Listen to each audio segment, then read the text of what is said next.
ये question sequences and series पर based एक इजी लेवल का क्वेश्चन है। हमारे पास एक सीरीज गिवन है, उसका सम हमें पता करना है। ना अगर हम ध्यान से देखें तो इसकी फर्स्ट टर्म है -100, सेकेंड टर्म है -95, थर्ड टर्म है -90 एंड सो ऑन। ऐसे ही हमारे पास में एक सिचुएशन आएगी जब एक टर्म 0 आएगी, फिर इंक्रीज होती जा रही है। तो एक आएगी 90, उसके बाद 95 एंड देन 100 एंड देन उसके बाद 105, 110, 115 एंड 120। यहाँ तक जितनी भी टर्म्स हैं हमारी वो आपस में एक दूसरे से कैंसिल हो जाएगी, बिकॉज -100 + 100 से, 95 - 95 से, -90 + 90 से एंड सो ऑन। तो हमारे पास लास्ट में सिर्फ यही 4 टर्म्स बचेंगी और अगर हम इन चारों का सम करना चाहें तो हमारा आंसर आएगा 450। फोर्थ ऑप्शन हम अपने क्वेश्चन का आंसर मार्क कर सकते हैं। नेक्स्ट क्वेश्चन, ये क्वेश्चन टाइम एंड वर्क पर बेस्ड एक इजी टू मॉडरेट लेवल का क्वेश्चन है। हमारे पास में 2 वे पाइप्स हैं A B C and D. या तो वो एक एम्प्टी टैंक को फिल कर सकते हैं या ड्रेन कर सकते हैं फुल टैंक को 4, 10, 12 एंड 20 मिनट्स में रेस्पेक्टिवली। तो हम एक काम कर सकते हैं, ये जो 2 वे पाइप्स हैं हमारे पास ए बी सी और डी, 4 मिनट्स। तो अगर हम यहाँ टाइम लिखें तो इन्हें लगता है 4 मिनट, यहाँ पर 10 minutes, 12 minutes and 20 minutes. All 4 pipes were opened simultaneously when the tank is empty. Under which of the following conditions the tank would be half filled after 30 minutes? Now generally इस तरह के question में हम क्या करते हैं, work assume कर लेते हैं। लेट अस से हमारा जो वर्क है वो इन सभी नंबर्स का एलसीएम है। अगर हम इनका एलसीएम देखते हैं तो वो हो रहा है 60। सो लेट अस अज्यूम कि हमारा जो वर्क है वो है 60 यूनिट्स। अब अगर हम हर पाइप के बारे में बात करें और उसका 1 मिनट का वर्क निकालना चाहें तो वो आसान होगा। 4 मिनट में 60 यूनिट यानी 1 मिनट में 15 यूनिट्स, ऐसे ही 60/10, 6 यूनिट्स 60/12, 5 यूनिट्स एंड 60/23। हमारे पास टोटल 30 मिनट्स हैं और हम चाहते हैं कि हमारा वर्क हाफ हो जाए, दैट मीन्स 30 यूनिट्स वर्क हमारा कंप्लीट होना चाहिए। ऑप्शंस के थ्रू हमें चलना होगा। Pipe A filled and pipe B C D drain. तो ए को अगर हम प्लस कर दें और इन सभी को हम माइनस कर दें तो 1 मिनट वर्क क्या होगा, 15 - 6 - 5 - 3, इन तीनों का सम है 14। सो 15 - 14 करने पर नेट रिजल्ट आएगा 1 यूनिट इन 1 मिनट। तो 30 मिनट्स में हमें इसको 1 को 30 से मल्टीप्लाई करने पर 30 यूनिट्स चाहिए और वो 30 यूनिट्स हमारा आ गया है। इमीडिएटली फर्स्ट ऑप्शन हम अपना आंसर मार्क कर सकते हैं। अगर हम बाकी ऑप्शंस पे नजर डालें, pipe A drained, pipe B C D filled, अगर इन तीनों को हम फिलिंग पे लगा दें और इसे ड्रेन करने पे लगा दें तो नेट रिजल्ट हो रहा है -1। क्योंकि टैंक एम्प्टी है तो उसको ड्रेन करने की जो कैपेसिटी है वो ज्यादा है फिल करने से, तो टैंक में बिल्कुल भी हम इसको फिल नहीं कर पाएंगे। सेकेंड ऑप्शन आंसर नहीं होगा। Third option, pipes A and D drained, A और डी ड्रेन करें एंड बी और सी फिल करें। अगेन सेम सिचुएशन होगी क्या कि जो ड्रेन हो रहा है वो ज्यादा हो रहा है फिल होने के मुकाबले, तो ये भी हमारा आंसर नहीं होगा। Pipes A and D filled, A और डी फिल करें और बी और सी ड्रेन करें। यहाँ पर इन हो रहा है 18, आउट हो रहा है 11, तो नेट कंट्रीब्यूशन हो रहा है 7 यूनिट्स इन 1 मिनट। तो 30 मिनट्स में 7 × 30, 210 यूनिट्स कंट्रीब्यूट होगा। हमें सिर्फ 30 यूनिट्स चाहिए, तो फोर्थ ऑप्शन भी हमारा आंसर नहीं होगा। डेफिनेटली हमारा आंसर क्या होगा, फर्स्ट ऑप्शन।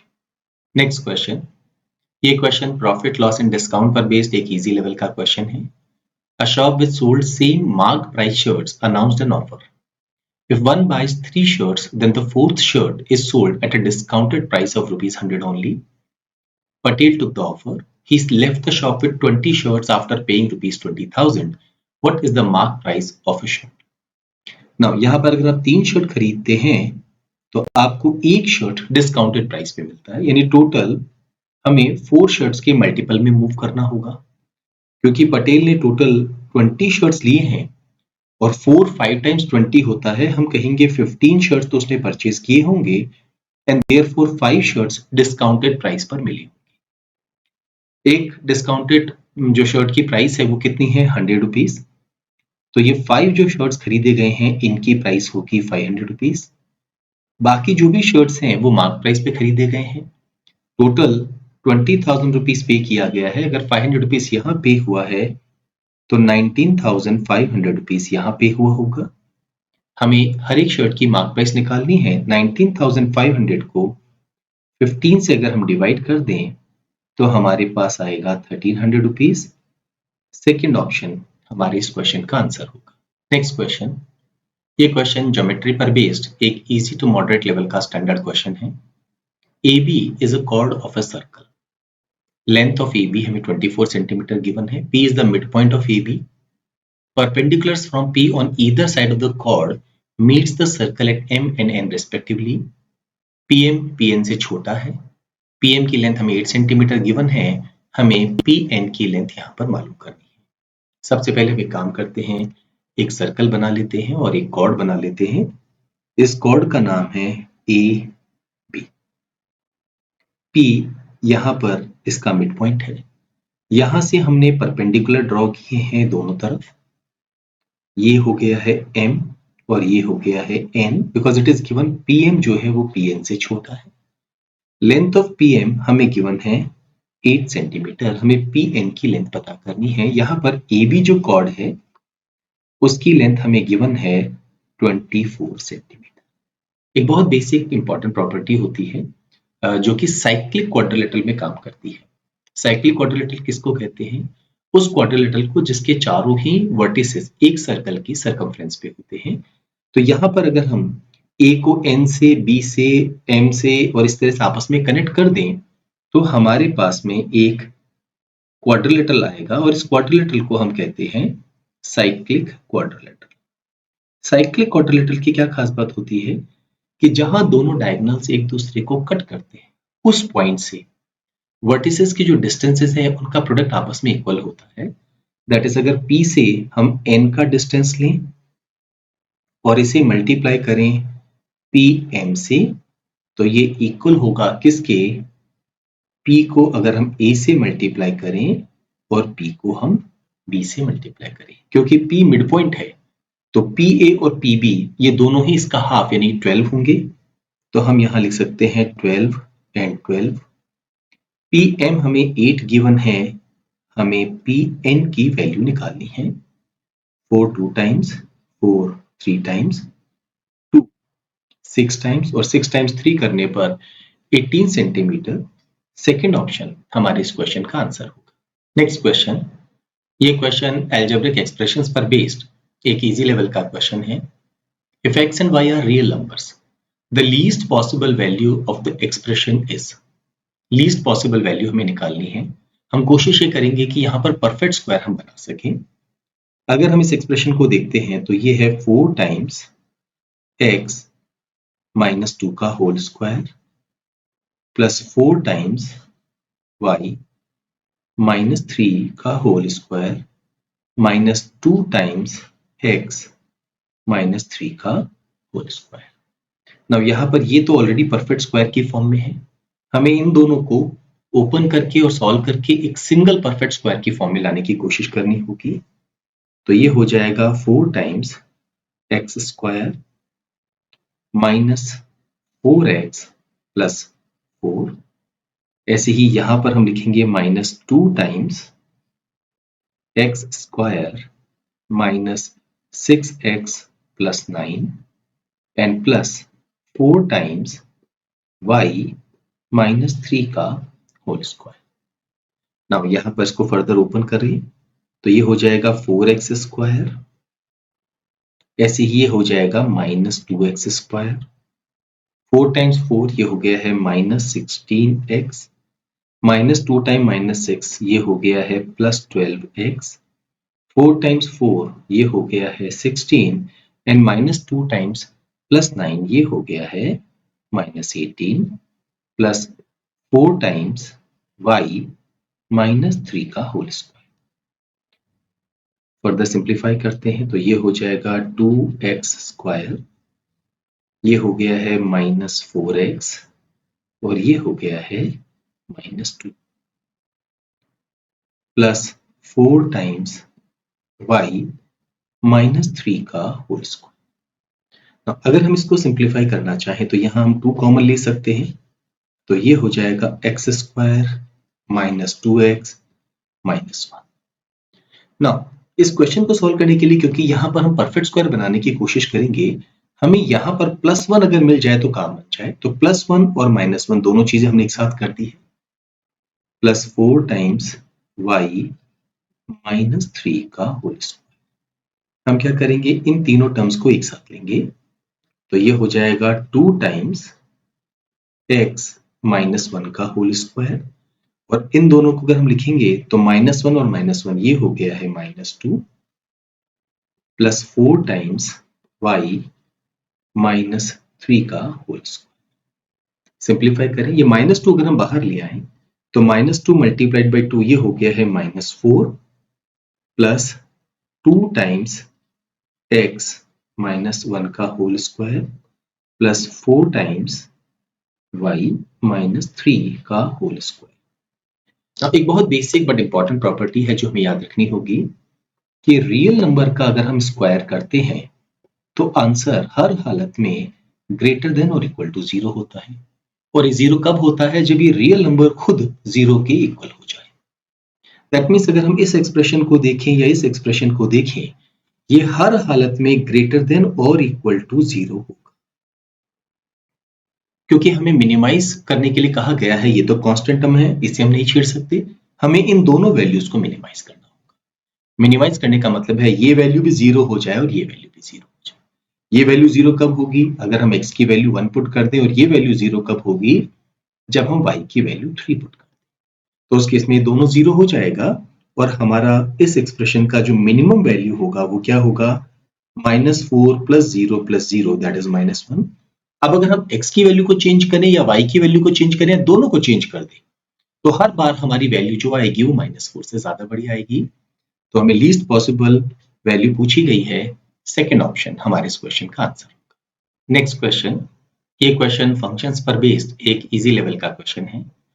f(x) हमें गिवन है, इसके इक्वल है ax प्लस b के। यहाँ पर a और b दोनों ही पॉजिटिव रियल नंबर्स हैं। साथ में f ऑफ fx की वैल्यू हमें 9x प्लस 8 गिवन है, हमें a प्लस b पूछा गया है। ना अगर हम f ऑफ fx यहाँ पर इसको अप्लाई करते हैं, तो सबसे पहले तो हमें क्या करना होगा, fx हमें यहाँ पर लगाना होगा फॉर्मूले में। fx है ax प्लस b, तो ये हो जाएगा f of ax plus b and this is equal to 9x plus 8। Now यहाँ पर x को हमें रिप्लेस करना होगा ax प्लस b से, तो हमारा एक्सप्रेशन क्या हो जाएगा, a times ax plus b and plus b, this is equal to 9x plus 8। Simplify करते हैं, ये हो जाएगा a square x plus ab plus b is equal to 9x plus 8। Similar terms को अगर हम कंपेयर करें तो a स्क्वायर x 9x के इक्वल है, इसका मतलब है a स्क्वायर 9 के इक्वल है, या हम कहेंगे a की वैल्यू 3 के इक्वल है, बिकॉज ये एक पॉजिटिव रियल नंबर है इसलिए नेगेटिव वैल्यूज हम नहीं लेंगे। ऐसे ही ab प्लस b 8 के इक्वल है, तो अगर हम a की जगह 3 पुट कर दें तो ये हो जाएगा 3b plus b, this is equal to 8। 4b is equal to 8, तो b की वैल्यू आ जाएगी 2। क्वेश्चन में हमें a प्लस b पूछा गया है, a और b का सम 5 होना चाहिए। थर्ड ऑप्शन हमारे इस क्वेश्चन का आंसर होगा। नेक्स्ट क्वेश्चन, ये question time, speed and distance पर बेस्ड एक मॉडरेट लेवल का क्वेश्चन है। Arup and Swaroop leave point A at 8 a.m. to point B. To reach B, they have to walk the first 2 kilometers, then travel 4 kilometers by boat and complete the final 20 kilometers by car. Arup and Sarup walk at a constant speed of 4 km per hour and 5 km per hour respectively. Each rows his boat for 30 minutes. Arup drives his car at a constant speed of 50 km per hour while Swarup drives at 40 km per hour. If no time is wasted in transit, what will the time when they will meet again? Now यहाँ पर दो persons हैं, एक है हमारे पास में अरूप और एक है स्वरूप। इस पूरी जर्नी के 3 पार्ट्स हैं। सबसे पहला walk, second boat and third car. Now अगर हम बोट की बात करें तो दोनों ने ही रो किया है अपनी बोट को फॉर 30 मिनट्स, तो अरूप को भी यहाँ 30 मिनट्स लगेंगे और स्वरूप को भी यहाँ पर 30 मिनट्स लगेंगे।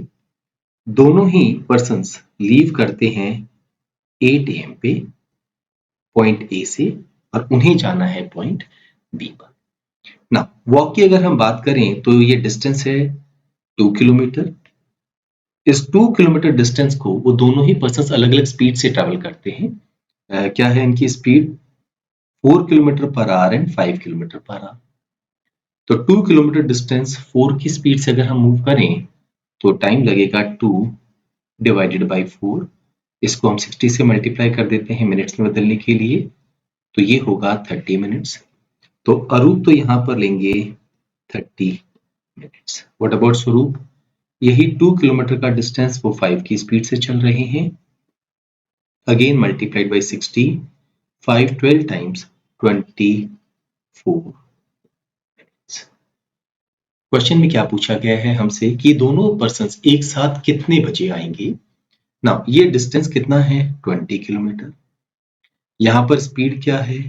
50 किलोमीटर पर आवर और यहाँ पर स्पीड है 40 किलोमीटर पर आवर। ना दोनों का टाइम सेम कब होगा? क्योंकि यहाँ पर तो टाइम सेम लग रहा है, यहाँ 6 मिनट्स का गैप है, तो ये तब पॉसिबल होगा अगर यहाँ पर ये x मिनट ले रहे हैं तो यहाँ पर ये x माइनस 6 मिनट्स ले।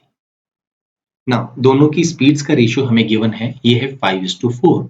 तो सेम डिस्टेंस चलने में जो टाइम टेकन होगा उसका रेशियो उसका रेसिप्रोकल दैट इज 4:5 होगा। हम कहेंगे x minus 6 divided by x is equal to 4/5, 5x minus 30 is equal to 4x और x is equal to 30। That means इन्हें भी 30 मिनट यहाँ लेने हैं और यहाँ इन्हें लेने हैं 24 मिनट्स। तो कितने बजे दोनों साथ होंगे वो हम इन तीनों टाइम का सम ले सकते हैं, चाहे तो इन 3 का ले लें या हम इन 3 का सम ले लें, कोई फर्क नहीं पड़ेगा। सो 30 and 30 1 hour and 24 minutes. 8 AM में 1 hour 24 मिनट्स अगर हम ऐड करेंगे तो हमारे इस क्वेश्चन का आंसर होगा 9:24 AM, that is fourth option. ये क्वेश्चन एजेस पर बेस्ड एक मॉडरेट लेवल का क्वेश्चन है। हरी's family consisted of his younger brother Chari, younger sister Gauri and their father and mother. When Chari was born, the sum of the ages of Hari, his father and mother was 70 years. The sum of the ages of 4 family members at the time of Gauri's birth was twice the sum of ages of Hari's father and mother at the time of Hari's birth. If Chari is 4 years older than Gauri, then find the difference in age between Hari and Chari. Now यहाँ पर हमें मालूम है father mother है, हरी इन तीनों brother sisters में eldest है, उसके बाद चारी है और फिर गौरी है।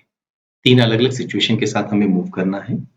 सो हम यहाँ पर एक काम कर सकते हैं, हरी को हम यहाँ पर एज से रिप्रेजेंट कर रहे हैं, फादर की एज को F से, मदर की एज को M से। अब ये शुरुआत हम कहाँ से करेंगे? जब हरी का बर्थ हुआ तब हम एज को 0 मानेंगे, तो उस समय फादर और मदर की एज हमने क्या ली है? F and M। जब चरी का बर्थ हुआ इन दोनों में कितना गैप है? लेट अस से ये गैप है x इयर्स का। तब क्या होगा? जो हमारा हरी है उसकी एज x इयर्स बढ़ जाएगी, तो हरी की एज हो जाएगी x years. What about father? उनकी एज हो जाएगी F प्लस x इयर्स और मदर की एज हो जाएगी M plus x years. Now यहाँ पर लिखा है कि जब Cherry was born the sum of the ages of Hari his father and mother was 70 years. मतलब इन तीनों का सम 70 ईयर्स था। अगर हम तीनों को ऐड करें तो we will get f plus m plus 3x and this is equal to 70। Now यहाँ पर जब चरी का बर्थ हुआ तो उसकी हम एज 0 लेंगे। जब गौरी का बर्थ हुआ तब उनको अगर हम 0 ले लें तो हरि की एज क्या होगी? इन दोनों के बीच में 4 इयर्स का डिफरेंस है, तो जो हरि है उसकी एज हो जाएगी x प्लस 4, फादर की एज भी क्या होगी? f प्लस एक्स प्लस 4, और मदर की एज भी हो जाएगी m प्लस एक्स प्लस 4। लेकिन अब चारी की जो एज है वो भी 4 ईयर बढ़ जाएगी, शुरुआत में 0 थी, तो अब चारी की एज हो जाएगी 4 इयर्स। हमें कंडीशन क्या गिवन है कि ये जो चारों का सम है, the sum of the ages of the 4 family members at the time of Gauri's birth was twice the sum of the ages of Hari's father and mother at the time of Hari's birth। ये value twice है किसकी? Father और mother की age का sum at the time of Hari's birth. हम यहां पर एक काम कर सकते हैं, f प्लस m जो है वो किसके इक्वल होगा? 70 माइनस 3x की।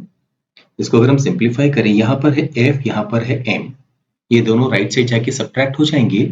2f प्लस 2m में से f और m को सब्ट्रैक्ट करेंगे तो हमारे पास राइट हैंड साइड पे बचेगा f प्लस m, और इसे हम लिख सकते हैं 70 माइनस 3x। तो डायरेक्टली हम यहां पर लिखते हैं 70 माइनस 3x। यहां पर हमारी ये वैल्यू और ये दोनों वैल्यूज हमारी यहां से कैंसिल हो गई है। What about the other values here? x x x, ये हो गया है 3x, 4 8 12 16, ये 3x को लेफ्ट साइड ले आए तो ये हो गया 6x, 16 राइट साइड चला गया, सब्ट्रैक्ट होने के बाद 54, x की वैल्यू 9 आ गई है। हमें क्वेश्चन में पूछा क्या गया है? Difference in the age between Hari and Cherry, ये डिफरेंस x ईयर्स का था, x ऑलरेडी हम 9 निकाल चुके हैं। हमारे इस क्वेश्चन का आंसर होगा फिफ्थ ऑप्शन। नेक्स्ट क्वेश्चन, ये क्वेश्चन इक्वेशंस पर बेस्ड एक इजी टू मॉडरेट लेवल का क्वेश्चन है, ट्रू फॉल्स क्विज है। दैट मीन्स हमारे पास सिर्फ दो ही ऑप्शन है, या तो ट्रू मार्क करना है या फॉल्स करना है। 4 marks are awarded for each correct answer and 1 mark is deducted for each wrong answer. Amit, Ben, Chitra answered the same 10 questions and their answers are given below in the same sequential order. If Amit and Ben both score 35 marks each, then Chitra scored. Now 35 marks आने का मतलब क्या है? इनके 9 answers तो correct हैं और एक आंसर इनका रॉन्ग है। ये कब हो सकता है? एक पॉसिबिलिटी जब दोनों ने ही अपने सारे आंसर सेम मार्क किए और कोई एक आंसर वहां पर ऐसा हो जो गलत हो। दैट मीन्स मान लीजिए सभी के आंसर अमित ने मार्क किए हैं true false and same order में बेन भी मार्क करें, कहीं कोई डिफरेंस ना हो, पर उनमें से कोई एक आंसर ऐसा हो जो गलत हो। जैसे उन्होंने मान लीजिए दोनों ने ट्रू मार्क कर दिया और वो गलत हो, तो दोनों के एक एक नंबर वहां से डिडक्ट हो गए और 4 मार्क्स जो मिलने थे वो नहीं मिले, इसलिए उनके 35 मार्क्स रहे। तो एक पॉसिबिलिटी ये है। दूसरी पॉसिबिलिटी क्या है? दोनों के 8 जो आंसर्स हैं वो तो मैच कर जाए और दो आंसर्स ऐसे हो जिसमें डिफर हो जाए। जैसे अगर एक क्वेश्चन का आंसर एक ने ट्रू मार्क किया तो दूसरे ने फॉल्स मार्क कर दिया, हो सकता है अगले में भी ऐसा हो, यहाँ ट्रू हो यहाँ फॉल्स हो, या हो सकता है यहाँ फॉल्स हो यहाँ ट्रू हो। ये दो पॉसिबिलिटीज के साथ हम वर्क करें। पर अगर हम अमित और बेन के ऑप्शंस को देखें तो यहाँ पर इनके आंसर डिफरेंट है एक दूसरे से, ऐसे ही यहाँ भी इन दोनों के आंसर डिफरेंट है, बाकी सब सेम है। दैट मीन्स इस पॉसिबिलिटी को तो हम रूल आउट करेंगे। ये पॉसिबिलिटी कब काम करेगी? जब दोनों ने 10 क्वेश्चंस के आंसर सेम मार्क किए हो और उनमें से एक गलत हो। सो अब हम फोकस करेंगे on the second possibility. That means ये जो बाकी 8 क्वेश्चंस हैं इन दो के अलावा ये तो बिल्कुल सही है। अब यहां पर दोनों साइमल्टेनियसली राइट और साइमल्टेनियसली रॉन्ग हो नहीं सकते, बिकॉज ट्रू फॉल्स क्विज है। अगर फॉल्स को आप राइट मानोगे तो ट्रू को आपको फॉल्स मानना पड़ेगा, तो उस केस में इसको अगर आप राइट मानोगे तो इसे आपको फॉल्स मानना पड़ेगा। एंड सो ना हमें क्वेश्चन में पूछा गया है चित्रा का स्कोर। इन दो क्वेश्चंस के अलावा बाकी जो 8 क्वेश्चंस हैं वो इन्होंने करेक्टली मार्क किए। तो अगर हम देखें चित्रा का, यहां पर मैच हो गया है तो ये करेक्ट है, ये भी करेक्ट है। यहां पर इन दोनों ने फॉल्स मार्क किया, ये करेक्ट है, पर इन्होंने ट्रू किया है तो ये इनकरेक्ट है। यहां पर दोनों ने ट्रू, इन्होंने फॉल्स तो इनकरेक्ट है, दोनों ने फॉल्स ट्रू तो इनकरेक्ट है, ऐसे ही ये भी इनकरेक्ट है। तीनों ने ट्रू मार्क किया है, ये करेक्ट है, यहां पर दोनों ने फॉल्स और ये ट्रू, ये इनकरेक्ट है। तो अभी तक अगर हम इनके देखें तो 3 क्वेश्चंस तो हमारे करेक्ट हो चुके हैं और 5 क्वेश्चंस इनके रॉन्ग हो चुके हैं। What about these 2 questions? False true true, true false false. Now इन दोनों में से किसी एक को हमें राइट मानना होगा। लेट अस से हमने इस आंसर को राइट माना। अगर हमने इस आंसर को राइट माना तो यहां पर हमें इस आंसर को राइट मानना होगा, क्योंकि दोनों का एक राइट है और एक रॉन्ग है। उस केस में क्या होगा, ये आंसर इनका रॉन्ग हो जाएगा पर ये आंसर इनका राइट हो जाएगा। तो इनके क्या होंगे, 4 तो करेक्ट होंगे और बाकी बचे 6 क्या होंगे, रॉन्ग। बट क्या हो अगर हम इसे राइट मान लें? अगर हम इसे राइट मानेंगे तो हमें इसे राइट मानना पड़ेगा यहां पर, क्योंकि दोनों का एक राइट और एक रॉन्ग होना चाहिए। ये राइट होते ही ये राइट हो गया और ये राइट होते ही ये रॉन्ग हो गया। Again what we can see कि चित्रा के 4 तो करेक्ट हैं और 6 उन्होंने मिस्टेक की। तो 4 करेक्ट होने का मतलब है उन्हें मार्क्स मिलेंगे 4 टाइम्स 4 16 और 6 इनकरेक्ट होने का मतलब है 1 मार्क उनका हर क्वेश्चन के हिसाब से डिडक्ट हो जाएगा। तो उनका नेट स्कोर क्या होगा, 10 मार्क्स। फर्स्ट ऑप्शन हमारे इस क्वेश्चन का आंसर होगा। नेक्स्ट क्वेश्चन, ये क्वेश्चन सेट थ्योरी पर बेस्ड एक moderate to slightly intense level का ट्रिकी क्वेश्चन है। In a class of 60 along with English as a common subject, students can opt to major in mathematics, physics, biology or combination of any two. तीनों का combination नहीं ले सकते हैं, 2 का ले सकते हैं। दैट मीन्स इंग्लिश कंपलसरी है। आप मैथ्स फिजिक्स ले सकते हैं, फिजिक्स बायोलॉजी ले सकते हैं, मैथ्स बायोलॉजी ले सकते हैं, पर तीनों को नहीं ले सकते हैं। 6 students major in both mathematics and physics. तो सबसे पहले आगे बढ़ने से पहले हम यहाँ पर एक काम करते हैं, एक पेन डायग्राम यहाँ कंस्ट्रक्ट कर लेते हैं। ये रिप्रेजेंट कर रहा है मेजर इन मैथमेटिक्स को, इसको हम एम से रिप्रेजेंट कर रहे हैं। ये रिप्रेजेंट कर रहा है मेजर इन लेट अस से फिजिक्स में, तो इसको हम पी से रिप्रेजेंट कर रहे हैं। और ऐसे ही ये रिप्रेजेंट कर रहा है मेजर इन बायोलॉजी, इसे हम बी से रिप्रेजेंट कर रहे हैं। ये जो इनर मोस्ट वैल्यू है ये 0, क्योंकि तीनों ही मेजर लेने के लिए परमिशन नहीं है, केवल 2 में ही आप ले सकते हैं। 6 students major in both mathematics and physics. Math and physics दोनों में मेजर करने वाले 6 हैं, सो डेफिनेटली हमें यहाँ पर 6 लिखना होगा, तभी इसका सम 6 हो जाएगा। ऐसे ही 15 major in both physics and biology. Physics biology ये 15 हो गया है।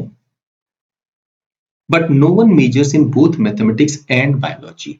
मैथमेटिक्स बायोलॉजी ये वाली वैल्यू हमारे पास अगेन क्या आ गई है, 0 आ गई। टोटल कितनी है क्लास की स्ट्रेंथ अगर हम यहाँ बात करें, ये है 60। Now it is given in an English test, so we are now focusing on English test, the average marks scored by students majoring in mathematics is 45. तो मैथमेटिक्स मेजर जो कर रहे थे उनके एवरेज मार्क्स इंग्लिश में 45 हैं and that of student measuring in biology is 60 और biology में ये है 60। इंग्लिश का टेस्ट हो रहा है और उनके मार्क्स का एवरेज हमें गिवन है। The combined average mark in English of students of these two measures is 50। अगर हम इसको कंबाइन करें तो ये वैल्यू 50 है।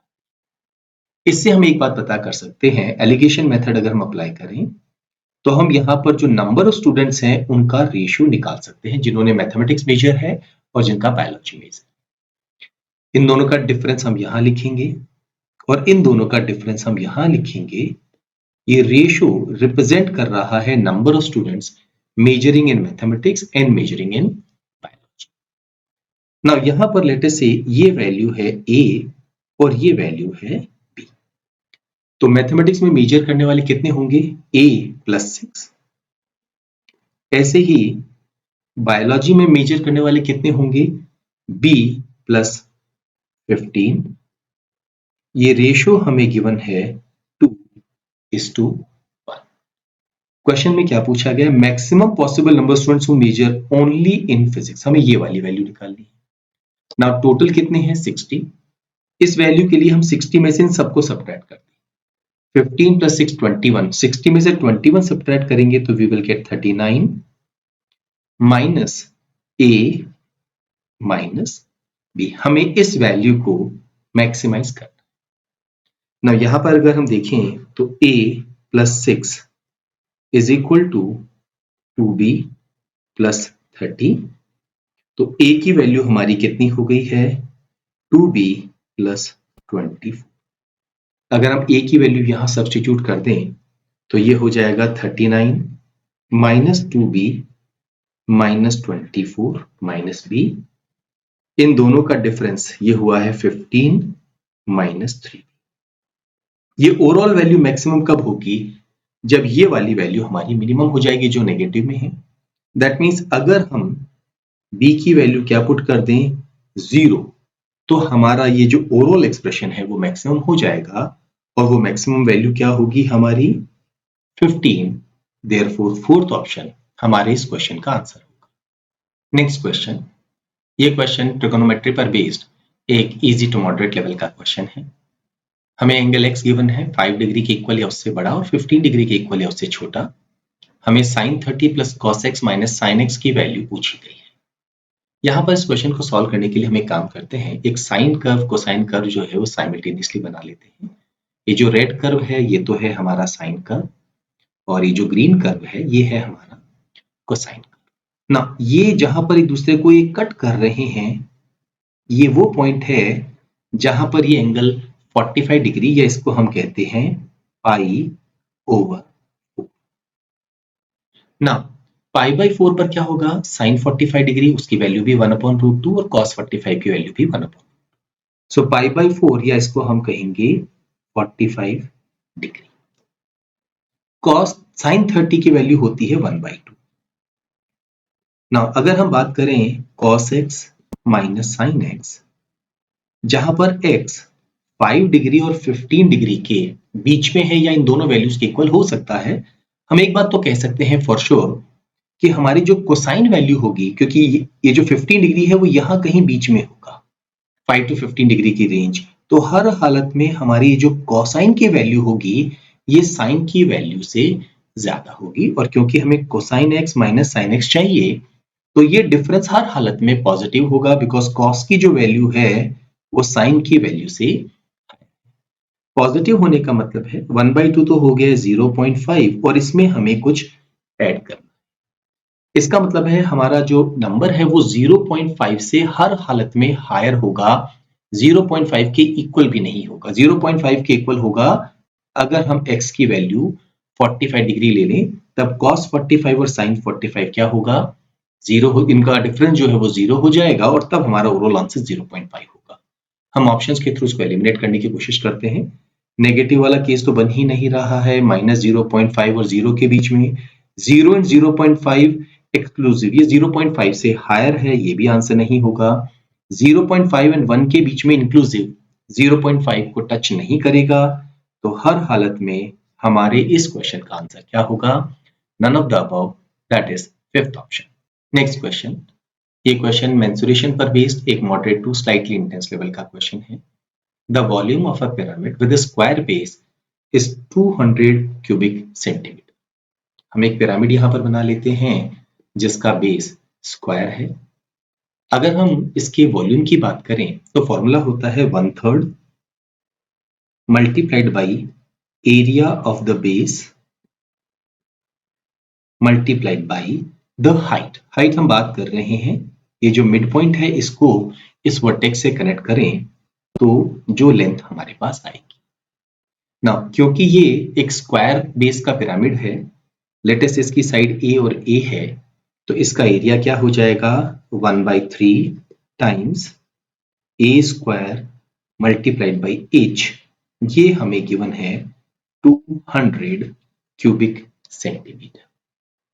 The height of the pyramid 13 centimetre, ये हाइट भी हमें गिवन है तो यहां हम h को रिप्लेस कर सकते हैं 13 से। तो इससे हमारे पास ए स्क्वायर की वैल्यू क्या होगी, ये होगी 200 मल्टीप्लाइड बाई 3 डिवाइडेड बाई 13 और अगर हम इसका स्क्वायर रूट ले लें तो ये हमारे पास में ए की वैल्यू आ जाएगी। इसे फर्दर सिंप्लीफाई अभी हम नहीं करेंगे, जैसी रिक्वायरमेंट होगी उसके हिसाब से हम आगे मूव करेंगे। What will be the length of the slant edges? That is the distance between the apex and any other vertex rounded to the nearest integer. हमें ये वाली लेंथ पता करनी है, यहां से और यहां का ये जो डिस्टेंस है हमें ये पता करना है। इसे हमने रिप्रेजेंट किया है लेटर से डी से। नाउ सबसे पहले तो हमें एक काम करना होगा, यहां पर हम यहां से एक अगर लाइन ड्रॉ करें जो इस मिड पॉइंट को कनेक्ट करे, तो ये लेंथ होगी a ओवर 2। ऐसे ही ये लेंथ भी होगी a ओवर 2, बिकॉज जो स्क्वायर है उसका एक प्रॉपर्टी होती है कि डायगोनल्स एक दूसरे को बाइसेक्ट करते हैं। और यहाँ पर क्योंकि ये सारी पैरेलल हैं एक दूसरे की, तो ये लेंथ अगर a है तो ये वाली लेंथ क्या होगी, टोटल लेंथ तो a होगी, तो उसका हाफ a/2। ना अगर ये a/2 है, ये a/2 है, ये वाला एंगल 90 डिग्री है। 3 डायमेंशनल पिक्चर है, थोड़ा हमें ध्यान रखना होगा। तो ये लेंथ क्या होगी, ये a/2, ये a/2, ये 90 डिग्री। तो अगर हम पाइथागोरस थ्योरम लगाते हैं तो ये क्या होगी, a²/4। हमने इसका स्क्वायर किया, फिर इसका भी स्क्वायर करेंगे, a²/4, दोनों को ऐड करेंगे और स्क्वायर रूट अगर हम ले लें तो ये हमारे पास लेंथ आ जाएगी। लेटेस्ट इसको हमने नाम दे दिया है ए बी, और ये जो एपेक्स है उसको हमने नाम दे दिया है क्या, सी। तो ए बी की लेंथ हम निकाल सकते हैं, ये हो जाएगा 2a²/4, या इसको हम कहेंगे a²/2 का अंडर रूट और a/√2। तो अगर हम लेंथ ए बी की बात करें तो वो इस वैल्यू को √2 से डिवाइड करने पर आएगी। जैसे ही इसको हम √2 से डिवाइड करेंगे तो ये क्या हो जाएगा, 200 मल्टीप्लाइड बाई 3/13। ये ऑलरेडी अंडर रूट में है, हमें इसे √2 से डिवाइड करना है, तो ये 2 यहां अंदर आ जाएगा। 2 गोज इनटू 200 100 टाइम्स, तो हमारी ये वैल्यू हो जाएगी 100 मल्टीप्लाइड बाई 3/13 का अंडर रूट। हमें लेंथ पूछी गई है BC। ये जो लेंथ है, एंगल है BAC, ये भी 90 डिग्री का एंगल है। हाइट हमें गिवन है 13, AB की लेंथ हमने निकाल दी है, तो क्या हम लेंथ BC निकाल सकते हैं? Again Pythagoras theorem, that is AC का स्क्वायर, ये हो गया है 13 का स्क्वायर प्लस AB का स्क्वायर। अगर हम इसका स्क्वायर करेंगे तो ये हो जाएगा 100 मल्टीप्लाइड बाई 3/13। हम इन दोनों वैल्यूज को ऐड करें और अगर हम स्क्वायर रूट ले लें तो हमारे पास BC की लेंथ आ जाएगी। नाउ यहां पर हम क्या कर सकते हैं, थोड़ा सा अप्रोक्सीमेशन कर लें तो कैलकुलेशन थोड़ी आसान हो जाएगी। 13 का स्क्वायर ये है 169, 300/13 अगर हम डिवाइड करेंगे 13 2 टाइम 26 40 23 पॉइंट समथिंग ये वैल्यू आएगी, और हमें इसका स्क्वायर रूट लेना है। ये हो गया है 192 पॉइंट समथिंग। ना क्योंकि हमें नियरेस्ट इंटीजर तक वैल्यू ढूंढनी है, हमें मालूम है कि 13 का स्क्वायर तो होता है 169 और 14 का स्क्वायर होता है 196। ये वैल्यू 14 के काफी क्लोज है, तो अप्रोक्सीमेटली हमारे इस क्वेश्चन का आंसर क्या होगा, 14 सेंटीमीटर। थर्ड ऑप्शन हम अपना आंसर मार्क कर सकते हैं। नेक्स्ट क्वेश्चन, ये क्वेश्चन प्रोबेबिलिटी पर बेस्ड एक इजी लेवल का क्वेश्चन है। A dice is rolled twice. हमें प्रोबेबिलिटी पता करनी है that the number in the second roll will be higher than that in the first. ना जब हम डाइस को 2 बार रोल करते हैं तो टोटल नंबर ऑफ आउटकम कितने होंगे, 6 मल्टीप्लाइड बाई 6 और 36। ना यहाँ पर 3 पॉसिबिलिटीज हैं, या तो फर्स्ट रोल में जो नंबर आया है वो सेकंड रोल के नंबर से ज्यादा हो, या वो इक्वल हो, या उससे वो छोटा। इक्वल कब होगा, जब दोनों में 1 1 आ जाए, या 2 2 आ जाए, 3 3 आ जाए, 4 4, 5 5 या 6 6। तो ऐसे 6 केसेस होंगे जब दोनों रोल में नंबर जो आया है वो सेम हो गया। What about the remaining 30? उनमें से हाफ केसेस ऐसे होंगे जब फर्स्ट रोल का नंबर सेकंड रोल के नंबर से ज्यादा हो, और हाफ केसेस ऐसे होंगे जब सेकंड रोल में जो नंबर आया है वो फर्स्ट रोल से ज्यादा हो। हमें पूछा गया है number in the second roll will be higher, that is जो 30 केसेस हमारे पास बचे हैं उसका हाफ 15 हमारे फेवरेबल केसेस होंगे, तो हमारी जो डिजायर्ड प्रोबेबिलिटी होगी वो होगी 15/36। थर्ड ऑप्शन हम अपने इस क्वेश्चन का आंसर मार्क कर सकते हैं। नेक्स्ट क्वेश्चन, ये क्वेश्चन सिंपल लॉजिक पर बेस्ड एक इजी लेवल का क्वेश्चन है. An institute has 5 departments and each department has 50 students. If students are picked up randomly from all 5 departments to form a committee, what should be the minimum number of students in the committee so that at least one department should have representation of minimum 5 students? Now हम यहाँ पर बात कर रहे हैं किसकी? 5 departments हैं, A, B, C, D and E. हर एक में कितने स्टूडेंट्स हैं? 50. हम चाहते हैं कि मिनिमम 5 स्टूडेंट्स हो, चाहे वो किसी भी डिपार्टमेंट. तो हमें वर्स्ट केस में काम करना होगा. लेट अस से हमने यहां से 4 मेंबर सेलेक्ट किए. अगर हम 5th मेंबर यहां से सेलेक्ट कर लेंगे तो हमारा काम यहीं पूरा हो जाएगा. बट हम वर्क कर रहे हैं बिल्कुल फेयर कंडीशन के साथ में. 4 स्टूडेंट्स हमने यहां से लिए, 4 स्टूडेंट्स यहां से लिए, 4 यहां से लिए और 4 यहां से लिए, क्योंकि हम रैंडमली पिक कर रहे हैं. तो हो सकता है ये जो इनिशियल 20 स्टूडेंट्स को हमने सेलेक्ट किया है ये किसी भी डिपार्टमेंट से 5 ना हो. That is a possibility. तो हर एक से 4-4 आ जाए. पर जैसे ही नेक्स्ट स्टूडेंट को हम सेलेक्ट करेंगे वो या तो डिपार्टमेंट ए से होगा या बी से होगा या सी से या डी से या ई से. और जैसे ही नेक्स्ट स्टूडेंट को हम सेलेक्ट करेंगे हर हालत में हमारी जो रिक्वायरमेंट है that at least one department should have representation of minimum 5 students वो फुलफिल हो जाएगा. अब वो चाहे यहां से सेलेक्ट किया हो या यहां से, कोई फर्क नहीं पड़ेगा. सो 21 स्टूडेंट्स को हमें यहाँ पर सेलेक्ट करना होगा टू एंश्योर जो हमारी कंडीशन गिवन है. थर्ड ऑप्शन हमारे इस क्वेश्चन का आंसर होगा. नेक्स्ट क्वेश्चन, ये क्वेश्चन नंबर सिस्टम पर बेस्ड एक इजी लेवल का क्वेश्चन है. n हमें गिवन है 11 raised to the power p plus 7 multiplied by 7 raised to the power q minus 2 5 raised to the power r plus 1 3 raised to the power s के equal है. और साथ में ये एक परफेक्ट क्यूब भी है. p q r s are positive integers. हमें p plus q plus r plus s की स्मॉलेस्ट वैल्यू निकालनी है. नाउ यहाँ पर कंडीशन क्या है? अगर ये परफेक्ट क्यूब है और क्योंकि ये प्राइम फैक्टर फॉर्म में है, बेस प्राइम नंबर है, तो इनकी जो पावर है वो हर हालत में 3 का मल्टीपल होनी चाहिए. तो p plus 7 को हम 3 का मल्टीपल बनाना चाहते हैं, but it should be as small as possible. ये तभी पॉसिबल होगा अगर हम p की वैल्यू 2 पुट कर दें. ऐसे ही q माइनस 2, इसको 3 का मल्टीपल बनाना है. नाउ यहाँ दो पॉसिबिलिटीज होती है. या तो हम इस एक्सप्रेशन को 0 बना दें, तब ये 3 का मल्टीपल कहलाएगा, या फिर इसको हम 3 का कोई मल्टीपल ले लें. क्योंकि हमें स्मॉलेस्ट वैल्यू चाहिए तो हमें q की वैल्यू 2 पुट करनी होगी. 2 पुट करते ही ये एक्सप्रेशन 0 हो गया. What about r plus 1? Again इसको 3 का मल्टीपल बनाना है. 0 हम इसे बना नहीं सकते बिकॉज r की मिनिमम वैल्यू 1 तो लेनी ही होगी, ये पॉजिटिव इंटीजर है. तो हम r की वैल्यू अगर 2 ले लें तो ये 3 हो जाएगा and it will become a perfect cube. Similarly 3 to the power s की वैल्यू हम क्या ले सकते हैं? क्योंकि ये पॉजिटिव इंटीजर है and this has to be multiple of 3, तो हम 0 तो ले नहीं सकते. हमें s की वैल्यू 3 मिनिमम लेनी ही होगी. मिनिमम सम पूछा गया है इन चारों का. 2 and 2 4 and 2 6 and 3 9. Fifth option हमारे क्वेश्चन का आंसर होगा.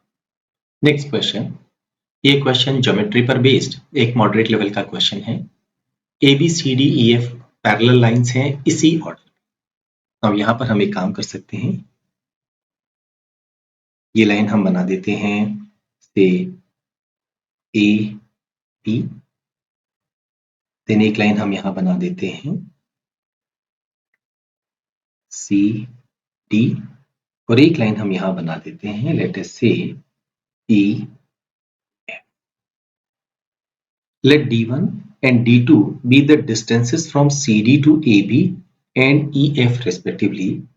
CD to AB and EF, ये डिस्टेंस हमने दिया है नाम D1 और इस डिस्टेंस को हमने नाम दे दिया है D2.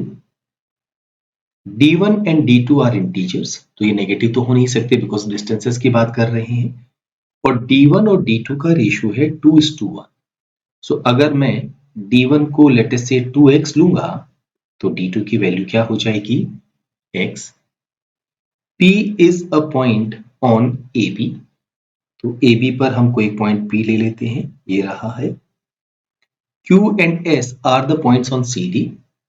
लेट अस से हमने यहां पर एक पॉइंट ले लिया है Q और एक पॉइंट हमने यहां ले लिया है S. And R is a point on E F say ये हमने यहां पर आर ले लिया है। If the area of the quadrilateral P Q R S is 30 square units, हम बात कर रहे हैं quadrilateral P Q R S की। लेट अस से यहां से हम इसको कनेक्ट कर दें, इसे कनेक्ट कर दें, इसे कनेक्ट कर दें और इसे कनेक्ट कर दें। ये एरिया हमें गिवन है 30 square units. What is the value of Q R? Q से आर का डिस्टेंस हमें पता करना है। When value of S R is the least, S का आर से मिनिमम डिस्टेंस क्या हो सकता है? अगर हम एक्स की लोएस्ट पॉसिबल वैल्यू ले लें, क्योंकि एक्स एक पॉजिटिव इंटीजर है तो हम इस डिस्टेंस को 1 ले लें और ये इस पर परपेंडिकुलर हो जाए तो ये डिस्टेंस मिनिमम हो जाएगा। ना यहां पर जैसे ही हमने इसको 90 डिग्री बताया है, हम क्यू आर की वैल्यू निकाल सकते हैं। कैसे? Q R is nothing but square root of Q S का whole square plus S R का whole square. Now S R तो हमें मालूम है 1 है, तो यहां हम 1 लिख देते हैं। अब हमें क्यू एस की वैल्यू और निकालनी है। ना अगर ये डिस्टेंस 1 हो गया, अगर हम एक्स की वैल्यू 1 लेंगे तो D1 हमें कितना लेना होगा? 2। क्वाड्रिलेटरल का एरिया हम कैसे निकाल सकते हैं? इन दो ट्राइंगल्स का एरिया हम कैलकुलेट करके ऐड कर दें। इस ट्राइंगल का एरिया क्या होगा? Half multiplied by base that is QS multiplied by height. Height in दोनों पैरेलल लाइंस के बीच का डिस्टेंस होगी दैट इज 2 प्लस इस ट्राइंगल का एरिया अगर हम देखें तो यहां पर भी अगेन हम लिखेंगे half multiplied by base that is QS multiplied by height, ये हो गई 1, ये हमें 30 गिवन है। Twice of QS plus QS, ये हो गया 3 times of QS is equal to 30। ये 2 हमने कॉमन लेके और मल्टीप्लाई कर दिया है इधर। 3 goes into 30 10 टाइम्स, 10 टाइम्स 2, हमारे पास QS की वैल्यू क्या आ जाएगी? 20। एक बार QS आ गया है, वो वैल्यू हम यहां पुट करें तो हमारे पास QR की वैल्यू आ जाएगी। ये होगी 20 का स्क्वायर प्लस 1 का स्क्वायर और इस पूरी वैल्यू का अंडर रूट। हमें एग्जैक्ट वैल्यू निकालने की यहां जरूरत नहीं है। क्वेश्चन में हमसे पूछा गया है QR की वैल्यू क्या ये लेस देन 10 होगी? हर हालत में ये वैल्यू 20 से बड़ी होगी, बिकॉज 20 स्क्वायर से ज्यादा बड़ा नंबर आ रहा है, 401 आ रहा है, तो स्क्वायर रूट लेने पर आंसर 20 पॉइंट समथिंग आएगा, पर 20 से हर हालत में बड़ा होगा। हम इमीडिएटली फिफ्थ ऑप्शन हमारे इस क्वेश्चन का आंसर मार्क कर सकते हैं। नेक्स्ट क्वेश्चन, ये क्वेश्चन ज्योमेट्री पर बेस्ड एक मॉडरेट लेवल का क्वेश्चन है। हम इस क्वेश्चन को कोऑर्डिनेट ज्योमेट्री से भी सॉल्व कर सकते हैं। ABCD एक रेक्टेंगल है, PQR मिड पॉइंट्स हैं ABC CD और DA के।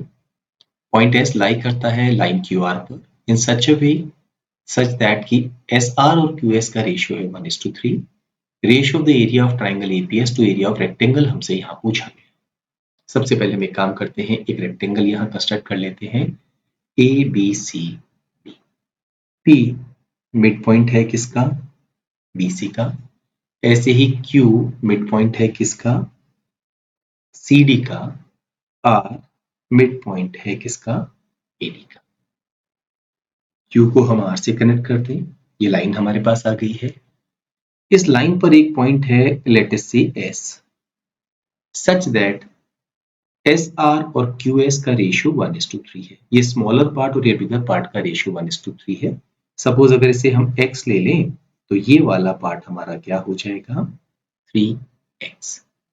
ना यहाँ पर हमें ट्राइंगल APS के बारे में पूछा गया है, तो पहले हम ट्राइंगल यहाँ कंस्ट्रक्ट कर लेते हैं। ये है हमारा ट्राइंगल APS।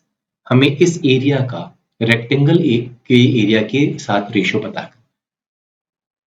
ना यहाँ हम एक काम कर सकते हैं, अगर हम S से एक एल्टीट्यूड यहाँ पे ड्रॉ करें, लेट अस से इसका नाम दे दिया है हमने ST, तो वी कैन से कि QST ये जो हमारा ट्राइंगल है ये सिमिलर है किसके? QRD के। क्योंकि यहां पर ये एल्टीट्यूड होने का मतलब है ये एंगल दोनों में 90 डिग्री है, ये वाला एंगल दोनों में कॉमन है, तो ऑटोमेटिकली थर्ड एंगल तो इक्वल होगा ही होगा। ये दो ट्राइंगल सिमिलर होने का मतलब क्या हुआ कि इनकी जो कॉरेस्पॉन्डिंग साइड्स होंगी वो प्रोपोर्शनल होंगी। जैसे अगर हम छोटे वाले ट्राइंगल की साइड देखिए, ये 3x है, तो बड़े वाले ट्राइंगल की साइड 4x है, यानी छोटे ट्राइंगल की साइड और उसके बड़े ट्राइंगल की कॉरेस्पॉन्डिंग साइड का रेशियो 3:4 है। सिमिलरली PQ और DQ का रेशियो भी 3:4 होगा। तो अगर हम इसे 3y ले लें तो ये y हो जाएगा, सो दैट ये रेशियो 3:4 हो जाए। ऐसे ही ST और RD का रेशियो भी क्या होगा, 3:4। तो अगर इसे हम 3z ले लें तो ये 4z हो जाएगा। ये मिड पॉइंट है, तो यहां पर ये 4y हो गया है, तो ये डिस्टेंस भी 4y होगा। दैट इज हमारी जो लेंथ होगी वो होगी 8y। ये मिड पॉइंट है, हमने ये 4z लिया है, तो ये लेंथ भी 4z होगी। तो हमारी ब्रेड्थ हो गई है 8z। रेक्टेंगल के एरिया का फॉर्मूला क्या होगा, बेस मल्टीप्लाइड बाय हाइट, या हम लेंथ मल्टीप्लाइड बाय ब्रेड्थ कह सकते हैं। 4y प्लस 4y ये हो गया है 8y, 4z एंड 4z ये हो गया है 8z। अब हमें क्या करना है, ट्राइंगल APS का एरिया निकालना। एक काम हम यहां कर सकते हैं, अगर हम इस लाइन को एक्सटेंड कर दें और ऐसे ही इस लाइन को भी हम एक्सटेंड कर दें, तो अगर हम इस लाइन को एक्सटेंड करें और यहां से इस लाइन को भी हम एक्सटेंड कर दें, तो ये एक दूसरे को इस पॉइंट पर मिलेंगी। लेट अस से इस पॉइंट का नाम है M। नाउ यहां पर QRD और QCM कॉन्ग्रुएंट ट्राइंगल्स हो गए, क्योंकि ये मिड पॉइंट है तो ये वाली साइड इस साइड के इक्वल हो गई है। ऐसे ही ये एंगल इसके इक्वल हो गया है, ये एंगल 90 डिग्री हो गया है। तो यहां पर हम ASA प्रॉपर्टी का इस्तेमाल करके कह सकते हैं कि ये दोनों ही ट्राइंगल्स कॉन्ग्रुएंट होते ही इनकी जो कॉरेस्पॉन्डिंग साइड्स होंगी वो इक्वल होंगी। ये 4y है, ये 4z है, तो ये भी क्या होगा 4z। Q से R का डिस्टेंस 4x है, तो ये भी 4x होगा। नाउ हमें इस x की एक्चुअल में जरूरत नहीं है, हमें मेजरली फोकस करना होगा ऑन y एंड z की। अच्छा, ये डिस्टेंस भी क्या होगा 4z और ये डिस्टेंस भी 4z। ऑपोजिट साइड्स इक्वल होती है, रेक्टेंगल में एरिया मिड पॉइंट है। अगर हमें इस ट्राइंगल का एरिया निकालना हो तो इसके लिए हमें क्या करना होगा, हम यहां पर ट्रेपेजियम APMR का एरिया निकालें और उसमें से इस ट्राइंगल का एरिया और इस ट्राइंगल का एरिया, ये जो पूरा ट्राइंगल है हमारे पास में SPM, इसका एरिया सब्ट्रैक्ट, तो हमारे पास में APS का एरिया आ जाए। तो सबसे पहले तो हमें ट्रेपेजियम APMR का एरिया निकालना होगा। इसका फॉर्मूला होगा half multiplied by sum of parallel sides.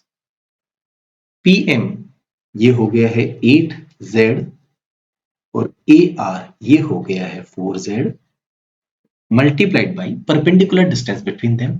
इन दोनों पैरेलल लाइंस के बीच का जो परपेंडिकुलर डिस्टेंस है वो है 8y, that is 4y plus 4y। तो ये तो हमारे पास में किसका एरिया आ गया है, ट्रेपेजियम APMR। इसमें से अगर हम इस ट्राइंगल का एरिया सब्ट्रैक्ट कर दें, इसका फॉर्मूला होगा हाफ बेस हम लेंगे 4z। व्हाट अबाउट हाइट, ये हाइट है y, क्योंकि यहां पर ये लाइन और ये लाइन पैरेलल है, RD और ST पैरेलल है और ये डिस्टेंस हमने y कैलकुलेट किया है, तो ये होगा y। ऐसे ही इसमें से हम ट्राइंगल SPM का एरिया सब्ट्रैक्ट करते हैं। यहां बेस हमने लिया है 4z प्लस 4z 8z, तो half multiplied by 8z multiplied by perpendicular distance. हम बात कर रहे हैं इस डिस्टेंस की। ये डिस्टेंस कितना होगा, टोटल डिस्टेंस है 8y, उसमें से अगर हम ये y सब्ट्रैक्ट कर दें तो बाकी बचा हुआ 7y हमारा यहाँ पर हाइट होगा, तो इसे हम 7y लिख सकते हैं। सिंप्लीफाई करें, 2 goes into 4 2 times, 2 goes into 8 4 times, यहाँ पर भी 2 goes into 8 4 times, 8 plus 4 12, 12 4 times 48 yz minus यहां पर हमारे पास क्या बचा है 2 times yz और यहां पर 7 4 times 28 times yz, 28 इंटू 30, 48 में से 30 अगर हम हटाएंगे तो 18 टाइम्स वाई जेड आ जाएगा। ये हमारे इस ट्राइंगल ईपीएस का एरिया होगा। हम यहां लिख सकते हैं 18 times Y Z. Y Z से वाई जेड यहां पर कैंसिल हो जाएगा, तो ये होगा 18/64। अगर हम दोनों को डबल कर दें तो ये हो गया है 36 और ये हो गया है 128। फर्स्ट ऑप्शन हमारे इस क्वेश्चन का आंसर होगा। इसी क्वेश्चन को अगर हम कोऑर्डिनेट ज्योमेट्री से करना चाहते तो हम क्या करते, यहां पर इसके कोऑर्डिनेट हो जाते 0 0। व्हाट अबाउट एस, यहां पर ये वैल्यू तो है y और ये वैल्यू है 3z।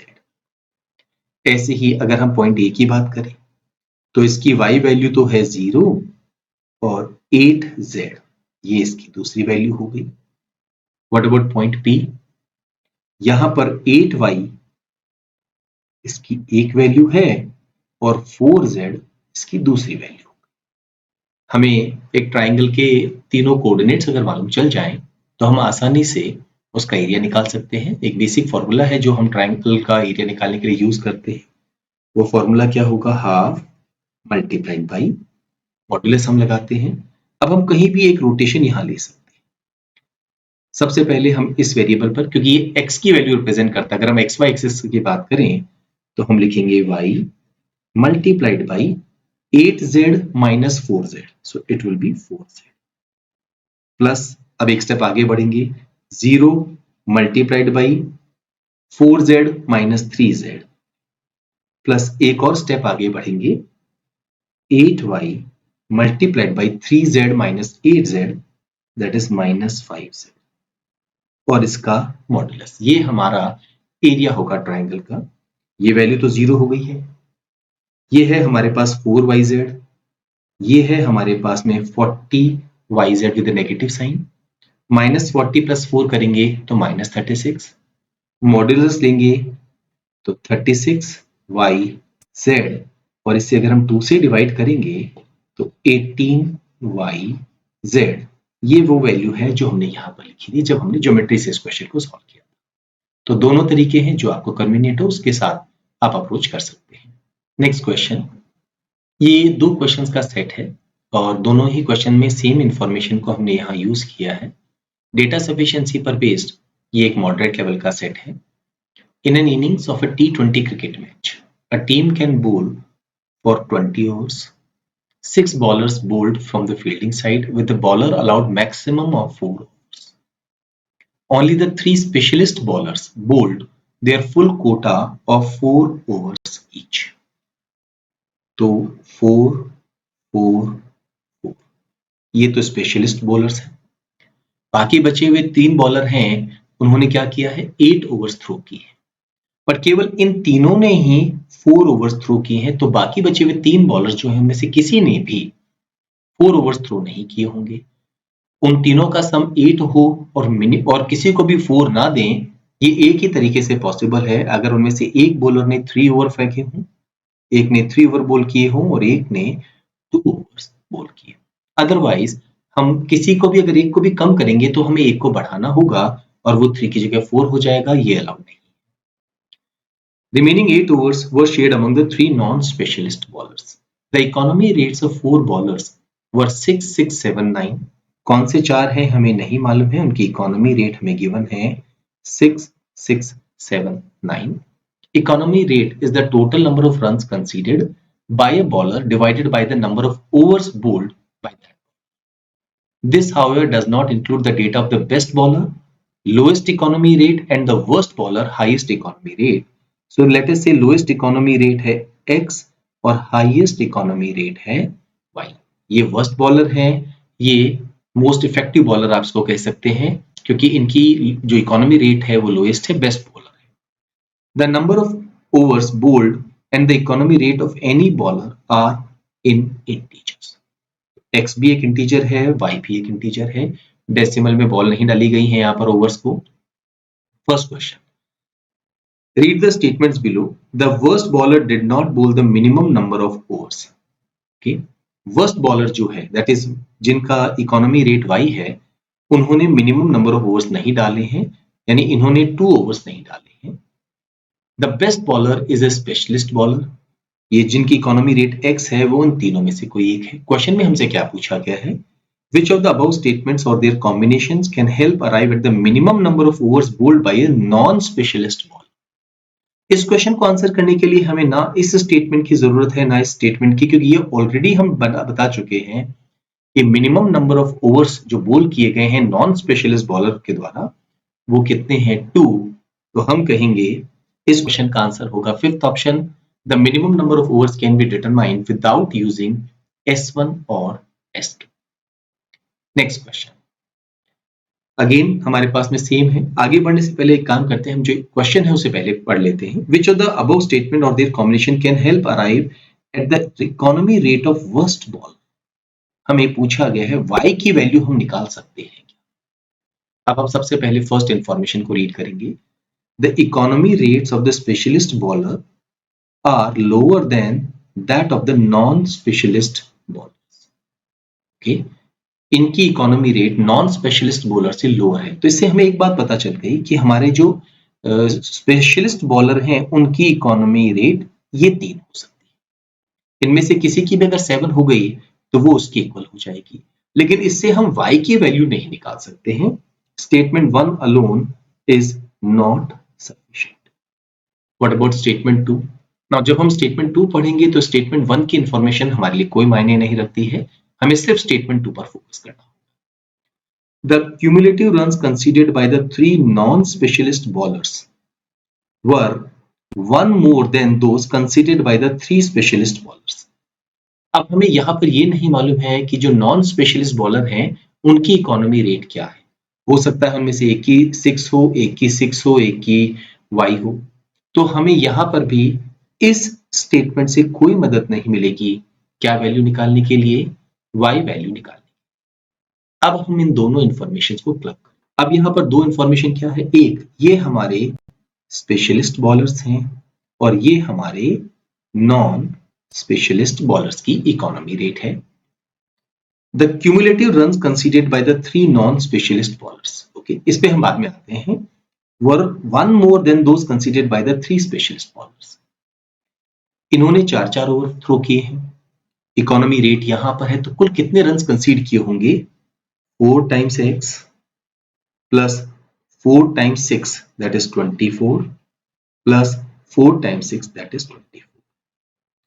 इसमें अगर हम 1 ऐड कर दें तो नॉन स्पेशलिस्ट जो बॉलर्स हैं उन्होंने जितने रन कंसीड किए वो हमारे पास आ जाएंगे।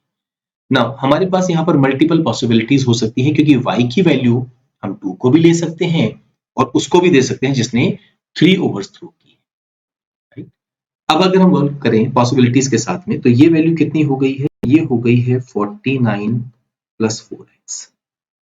ठीक है, चलिए पहला केस हम लेते हैं। अगर हमने जो वर्स्ट बॉलर है उन्होंने 2 ओवर थ्रो किए तो इन्होंने रन दिए होंगे कितने, 2y।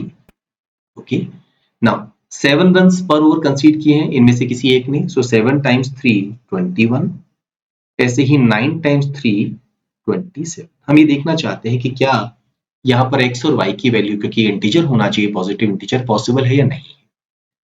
21 and 27 48, left hand side पे जाके सब्ट्रैक्ट हो जाएगा, तो 2y की वैल्यू आ जाएगी 4x प्लस 1।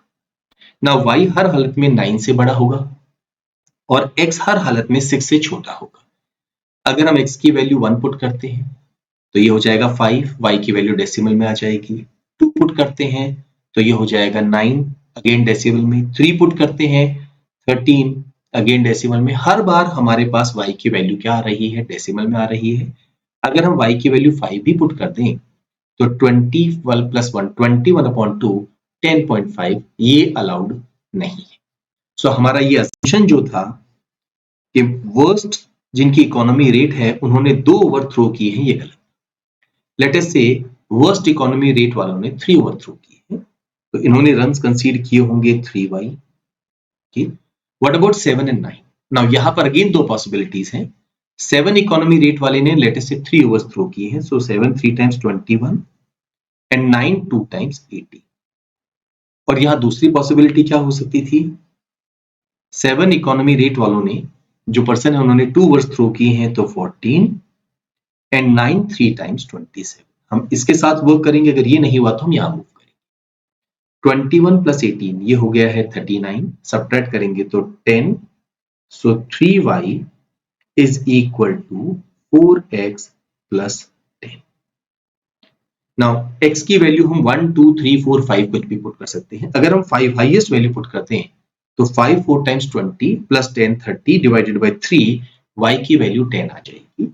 सो एक पॉसिबिलिटी है कि अगर हम x की वैल्यू 5 पुट कर दें तो y की वैल्यू 10 आ जाएगी। 10 9 से बड़ा है, x 6 से छोटा है।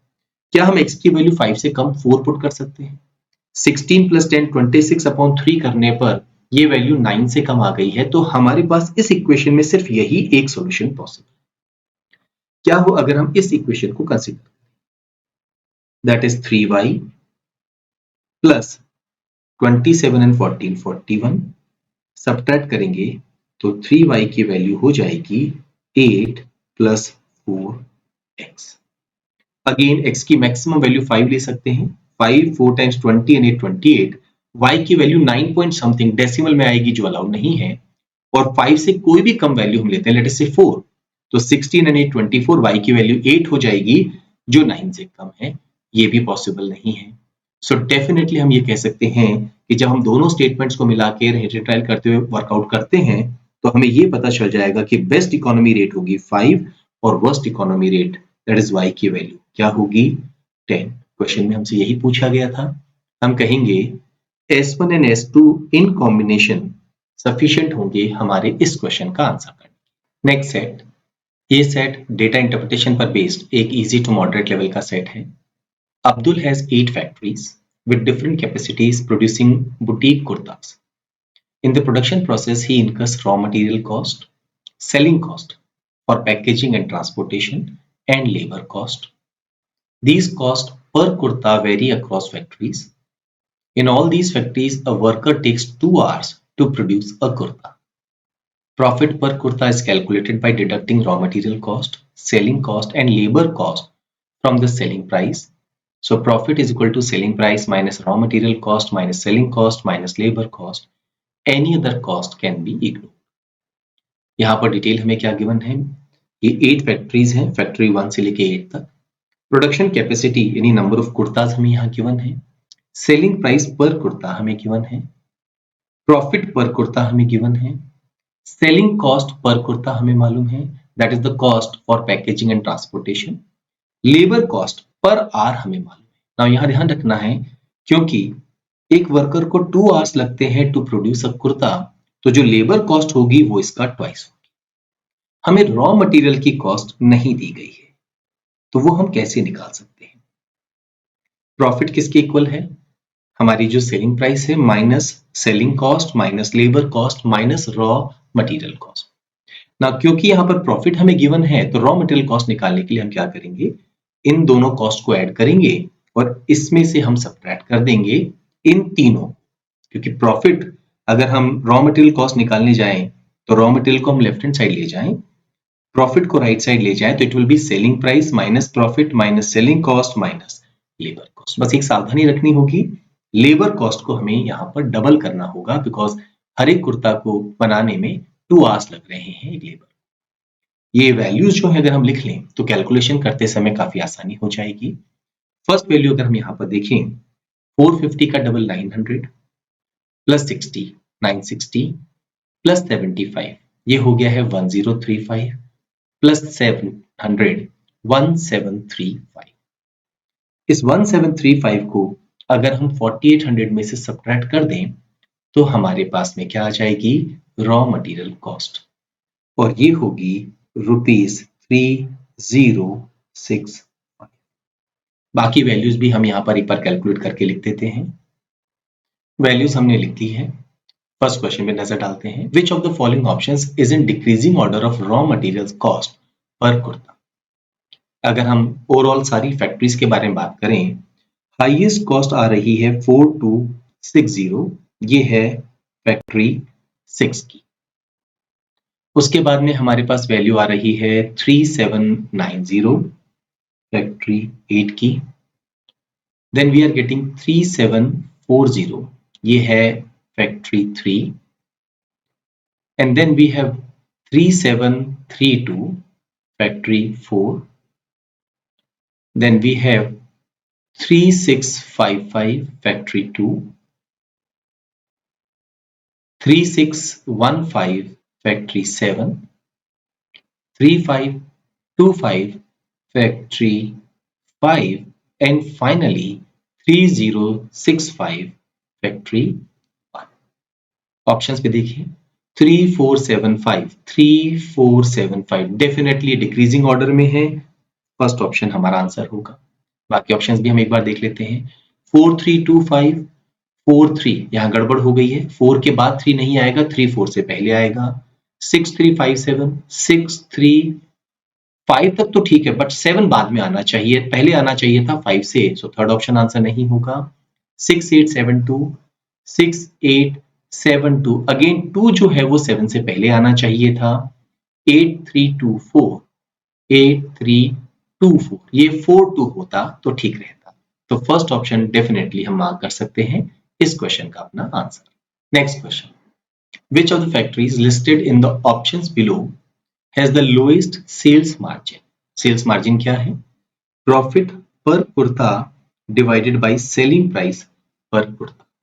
ना हमें सिर्फ फोकस करना होगा फैक्ट्री 2, 4, 5, 6 और 7। अगर हम बात करें फैक्ट्री 2 की, तो यहां पर प्रॉफिट कितना हो रहा है फैक्ट्री 2 में? ये हो रहा है 800 और सेलिंग प्राइस है 5300, so we can say 800 over 5300. What about factory 4? 800 over 5500, 800 over 5500. Factory 5, 600 over 5400, 600 over 5400. Factory 6, 875 over 6000, 875 over 6000. And factory 7, 500 over 4900. हमें यहां पर वैल्यू क्या चाहिए? लोएस्ट सेल्स मार्जिन चाहिए। यहां हमें एग्जैक्ट वैल्यूज निकालने की जरूरत नहीं है, हम बस एक काम करेंगे कि न्यूमरेटर को सेम कर देंगे और डिनोमिनेटर जिसका सबसे बड़ा होगा वही हमारा आंसर होगा। इसको अगर हम बेस लेके चलते हैं तो ये वैल्यू हो गई है 1/9। इमीडिएटली हम इस वैल्यू को रिजेक्ट कर सकते हैं, क्योंकि अगर ये 5600 होता तब हम कहते हैं 1/7। यहाँ 1/9 ऑलरेडी है तो ये लोएस्ट नहीं हो सकता। सेम लॉजिक से हम फर्स्ट ऑप्शन को भी रिजेक्ट कर सकते हैं। क्या हम इस ऑप्शन को रिजेक्ट कर सकते हैं? बिकॉज यहाँ पर भी अगर हम 1/9 यहाँ पर देखेंगे तो वैल्यू बहुत बड़ी हो गई है। 875 8 टाइम्स करेंगे तो भी ये वैल्यू इससे बड़ी हो गई है, तो देयरफॉर ये भी हमारा आंसर नहीं हो सकता। 509 टाइम्स 4500 होता है, ये 1/9 पॉइंट समथिंग है। एग्जैक्ट वैल्यू निकालने की जरूरत नहीं है। अब हम इसे रिजेक्ट कर सकते हैं क्योंकि अब हमारे पास एक हायर डिनोमिनेटर आ चुका है, तो सबका न्यूमरेटर सेम कर दिया, दैट इज 1। जिसका डिनोमिनेटर हाईएस्ट है वो वैल्यू लोएस्ट होगी। तो यहां पर फिफ्थ ऑप्शन हमारे इस क्वेश्चन का आंसर होगा। Next question, Abdul has received an order of 2000 kurtas from a big retail chain. They will collect the finished pre-packaged kurtas directly from the factories, saving him the selling cost. तो selling cost जो है वो अब उसे नहीं देनी होगी, ये इनफैक्ट उसके प्रॉफिट में ऐड हो जाएगी। To deliver this order, he can use multiple factories for production. Which of the following options will ensure maximum profit from this order? Now, जहां पर पहले 775 प्रॉफिट था, अब वो 775 प्लस 60 हो जाएगा, दैट इज 835। तो यहां पर प्रॉफिट हो जाएगा 835। यहां हम देखें तो ये हो जाएगा 845। 960 ये प्रॉफिट हो जाएगा 960। 868 ये हो जाएगा 868। 675 ये हो गया है 675। 875 प्लस 65 ये हो गया है 940 एंड 500 प्लस 85 ये हो गया है 585 एंड 600 प्लस 70 670। उसे अपने प्रॉफिट को मैक्सिमाइज करना है, तो वो क्या करने की कोशिश करेगा, सबसे पहले फैक्ट्री 3 पर फोकस करेगा बिकॉज यहाँ पर 960 रुपीज प्रॉफिट हो रहा है पर कुर्ता, बट ये फैक्ट्री सिर्फ 800 कुर्तास ही प्रोड्यूस कर सकती है, ऑर्डर 2000 का है, तो 800 तो हो गए हैं फैक्ट्री 3 में। इसके बाद अगर हम प्रॉफिट की बात करें तो वो प्रॉफिट हो रहा है 940 यहाँ पर, दैट इज फैक्ट्री 6 में, पर यहाँ पर भी सिर्फ 1100 कुर्तास ही प्रोड्यूस हो सकते हैं, तो 1106 फैक्ट्री में होंगे। इसके बाद अगर हम प्रॉफिट की बात करें तो हाईएस्ट वैल्यू हमें यहाँ मिल रही है 868, यहाँ पर 1000 की कैपेसिटी है तो कोई दिक्कत नहीं है। फैक्ट्री नंबर 4 में द रिमेनिंग 100 यूनिट्स प्रोड्यूस अगर वो कर दें तो मैक्सिमम प्रॉफिट हो जाएगा। तो हमारे इस क्वेश्चन का आंसर क्या होगा, फोर्थ ऑप्शन, क्योंकि मैक्सिमम प्रॉफिट करने के लिए उन्हें कौन सी फैक्ट्रीज को इन्वॉल्व करना होगा, फैक्ट्री 3, 6 एंड 4। इस सेट पर based last question, Abdul has introduced a new technology in all his factories. As a result, a worker needs just 1.5 hours to produce a kurta. If raw material cost, selling cost remains the same, which of the factories listed in the options below will yield the highest profit per kurta? Now, profit यहाँ पर ये कब हो रहा है 775, जब यहाँ पर ये 2 आवर वर्क कर रहे हैं। अगर ये 1.5 आवर में ही कुर्ता प्रोड्यूस कर दें तो हाफ एन आवर में जो लेबर कॉस्ट है वो उसके प्रॉफिट में ऐड हो जाएगी। ये आर्ली लेबर कॉस्ट है, तो हाफ एन आवर की कॉस्ट इसकी हाफ होगी। ये जो हाफ वैल्यू होगी अगर हम इसके ओल्डर प्रॉफिट में ऐड कर दें तो हमारे पास पर कुर्ता न्यू प्रॉफिट पर फैक्ट्री आ जाएगा। 450 का हाफ 225, 775 में ऐड कर दें तो ये हो जाएगा 1000। हमें फैक्ट्री 1 यहाँ लिखी हुई नहीं है तो हम सिर्फ उन्हीं पर फोकस करेंगे जो फैक्ट्री यहाँ लिखी गई है। फैक्ट्री 2, 400 का हाफ 200, 800 में ऐड करेंगे तो ये हो जाएगा 1000 रुपीज का प्रॉफिट। फैक्ट्री 3, 550 का हाफ 275, 900 में ऐड कर देंगे तो ये हो जाएगा 1175। फैक्ट्री 4, 450 का हाफ 225, 800 में अगर हम ऐड कर दें तो ये हो जाएगा 1025। फैक्ट्री 5, 600 का हाफ 300, ऐड कर दें 600 में तो प्रॉफिट हो जाएगा 900। एंड फैक्ट्री 6, 400 का हाफ 200, इसे ऐड करना है 875 में 1075। हमें हाईएस्ट प्रॉफिट के बारे में पूछा गया है, वो यहाँ आ रहा है। सेकंड ऑप्शन हमारे इस क्वेश्चन का आंसर होगा। नेक्स्ट सेट, ये सेट डेटा इंटरप्रिटेशन पर बेस्ड एक इंटेंस लेवल का सेट है। The grid below captures relationships among 7 personality dimensions: extraversion, true arousal black, true arousal calf, arousal black, arousal calf, performance black, and performance calf. The diagonal represents histograms of the 7 dimensions. Left of the diagonal represents scatter plots between the dimensions, while the right of the diagonal represents quantitative relationships between the dimensions. The lines in the scatter plots are closest approximation of the points. The value of the relationships to the right of the diagonal can vary from -1 to +1, with -1 being the extreme linear negative relation and +1 extreme linear positive relation. Axes of the graph are conventionally drawn. Now यहाँ पर थोड़ा सा diagram को हमें समझने की इतना जरूरत नहीं होगी, अगर इन क्वेश्चंस पे हम नजर डालेंगे तो इजीली हम इन्हें आंसर कर सकते हैं, लेकिन कुछ बेसिक कैलकुलेशन हमें करनी आनी चाहिए, जैसे एवरेज हम कैसे निकालते हैं, या मीडियन हम कैसे निकालते हैं, या मोड हम कैसे निकालते हैं। यहाँ पर पर्सनैलिटी डायमेंशंस हैं, थोड़ा सा यहाँ पर मैं इसको लिख देता हूँ। पहला है हमारे पास में एक्स्ट्रा वर्जन, लेटेस्ट से इसको हम रिप्रेजेंट कर रहे हैं ई से।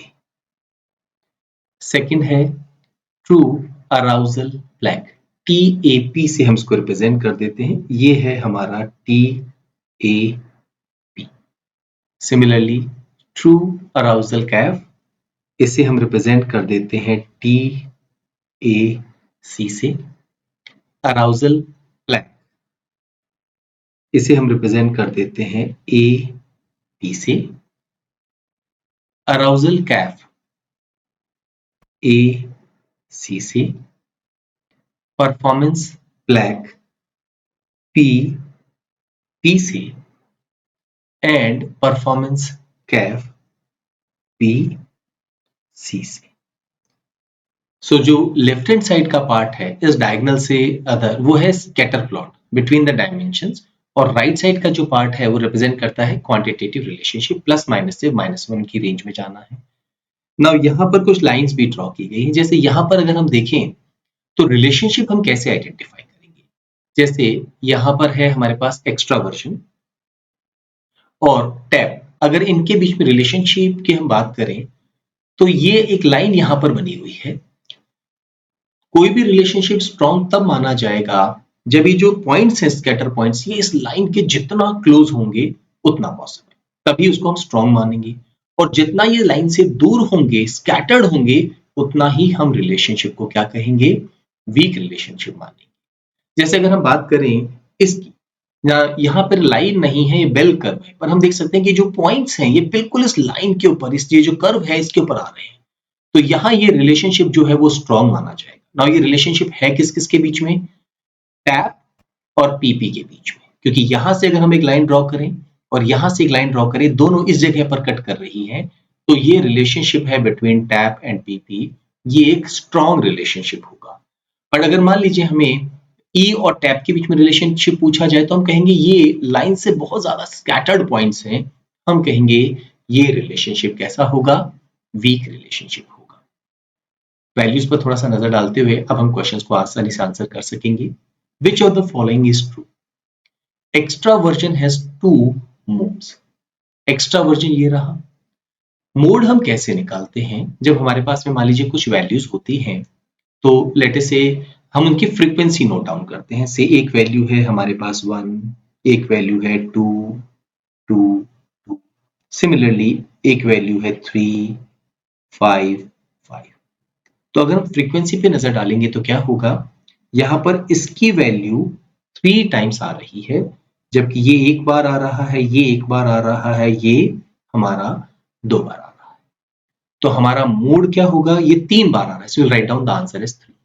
बट सपोज अगर यहाँ पर ऐसा हो गया कि ये 3, 3, 3 और 5, 5, अब हम क्या कहेंगे, ये भी हमारे पास में इसकी फ्रीक्वेंसी अगर हम देखेंगे तो क्या हो रहा है, 3 बार है, इसकी भी फ्रीक्वेंसी 3 बार है। तो हम यहाँ पर कहेंगे कि हमारा जो मोड है वो वैल्यू हम क्या कहेंगे, यहाँ पर ये 2 बार आ रही है, क्योंकि मोड में हम हाईएस्ट फ्रीक्वेंसी पर फोकस करते हैं। एक्स्ट्रा वर्जन हैज 2 मोड्स, अगर हम यहाँ पर इस वैल्यू को देखें एक्स्ट्रा वर्जन में, तो ये दोनों वैल्यूज जो हैं वो क्या हैं, इक्वल हैं और हाईएस्ट भी हैं। तो हम कहेंगे यस, फर्स्ट ऑप्शन ही हमारे इस क्वेश्चन का answer.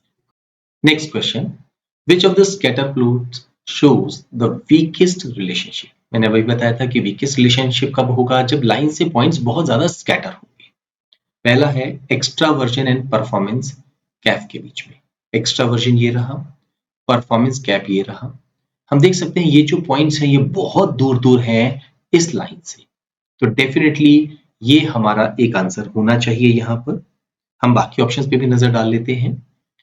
Between true arousal plaque that is tap and arousal plaque that is AP, यहाँ रिलेशनशिप हम देखेंगे तो ये जो रिलेशन है यहाँ देखेंगे पॉइंट जो है इस लाइन के काफी क्लोज है, तो ये तो आंसर नहीं होगा। True arousal plaque, tap and performance plaque, tap और परफॉर्मेंस प्लैक के बीच में ये तो बिल्कुल इस लाइन के पास में ही है सारे पॉइंट्स, तो ये तो इनफैक्ट एक स्ट्रॉन्ग रिलेशनशिप होगा। True arousal Kaif and performance Kaif, true arousal Kaif and performance Kaif, again यहाँ पर हम देख सकते हैं हमारे ज्यादातर पॉइंट जो हैं ये ट्रेंड लाइन के पास में ही है, तो ये आंसर नहीं होगा। Arousal Kaif and performance Kaif, arousal Kaif ये रहा, परफॉर्मेंस कैफ ये रहा। पॉइंट्स थोड़े से स्कैटर्ड हैं, पर अगर हम इस डायग्राम के मुकाबले देखेंगे तो ये कम स्कैटर्ड है, जो हमारी ट्रेंड लाइन है, ये जो लाइन हमने बनाई उसके काफी पास है, तो डेफिनेटली फर्स्ट ऑप्शन हमारे इस क्वेश्चन का आंसर होगा। Next question, in which of the following scatter plots the value of one dimension can be used to predict the value of another as accurately as possible. यहाँ पर भी वही logic होगा, बस अब हम चाहते हैं पॉइंट्स जो हैं वो हमारी जो लाइन है उसके जितने पास हो सके उतने हों, क्योंकि तब हम एक सही प्रेडिक्शन कर सकेंगे।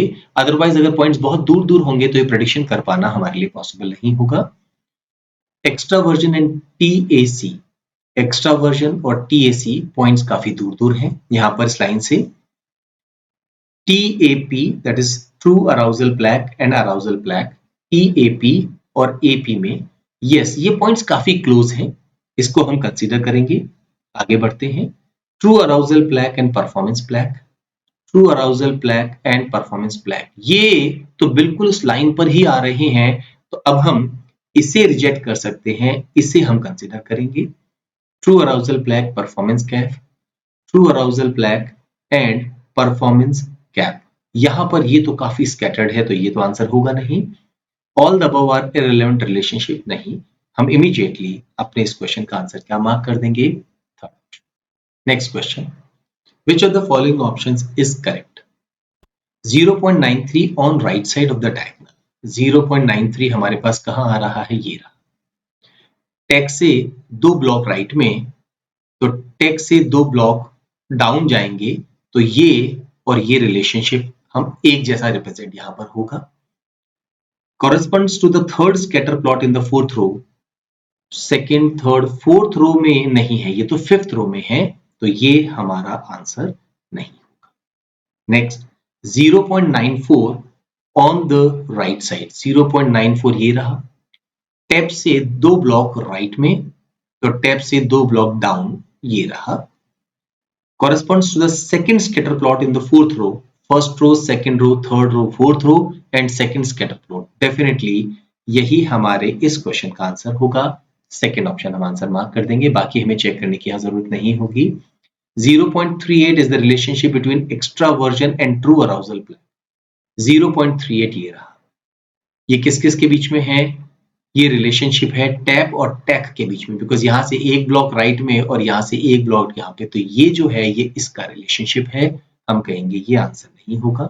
सिमिलरली हम रिमेनिंग 2 ऑप्शंस को भी रिजेक्ट कर सकते हैं। सेकेंड ऑप्शन हमारे इस क्वेश्चन का आंसर होगा। इस तरह के सेट्स को एग्जाम में जनरली हम अवॉइड करते हैं, क्योंकि इंफॉर्मेशन को डिकोड करना थोड़ा सा मुश्किल होगा। इंफॉर्मेशन बहुत, जो डिटेल्स गिवन है वो काफी माइन्यूट डिटेल्स हैं और आपको उसके लिए पूरा जो स्टैटिस्टिक्स है उसके बारे में जानकारी होनी चाहिए। लेकिन फिर भी कई बार ऐसा होता है कि हम एक सही ऑब्जर्वेशन से इस तरह के क्वेश्चंस को अटेम्प्ट कर सकते हैं।